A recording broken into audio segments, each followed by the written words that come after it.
Traveling to some of those Texas cities along the Gulf Coast is nearly impossible because of the flooding, but that's not stopping volunteers driving cross-country to help storm victims. WCCO's Jeff Wagner talked with a Minnesota couple that arrived in Texas this evening on behalf of the Red Cross. And Jeff, how did they get there so quickly? Well, Karen and Rick Campion say earlier this week, or last week, they had a feeling their volunteer experience would be needed down south. So they cleared their schedule, 2 weeks to be exact.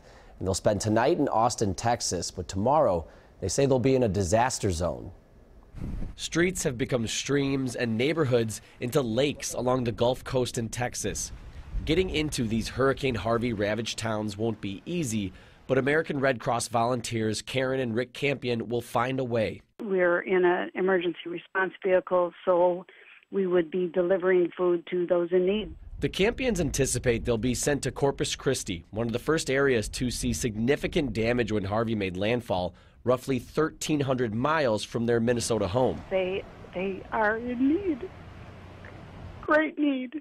Their emotional dedication to serving others is shared across the country.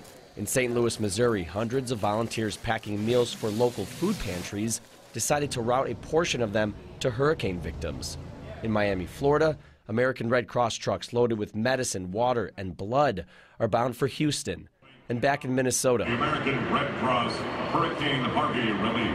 Football fans at the Vikings game were encouraged to donate to the Red Cross's relief effort. If they can't volunteer their time, a donation of money, any amount, $10 is great. The money will buy food and supplies for victims, some of whom have no place to stay but a shelter.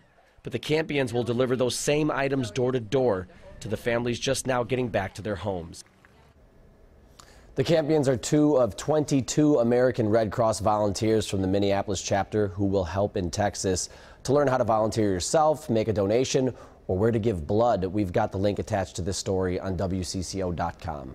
Yeah, so many people will want to help. It's just so heartbreaking to watch all those images. Thank you, Jeff. For the latest on the flooding in Texas, you can watch CBS News online anytime, as well as get updates on WCCO.com. Stay with us for continuing coverage.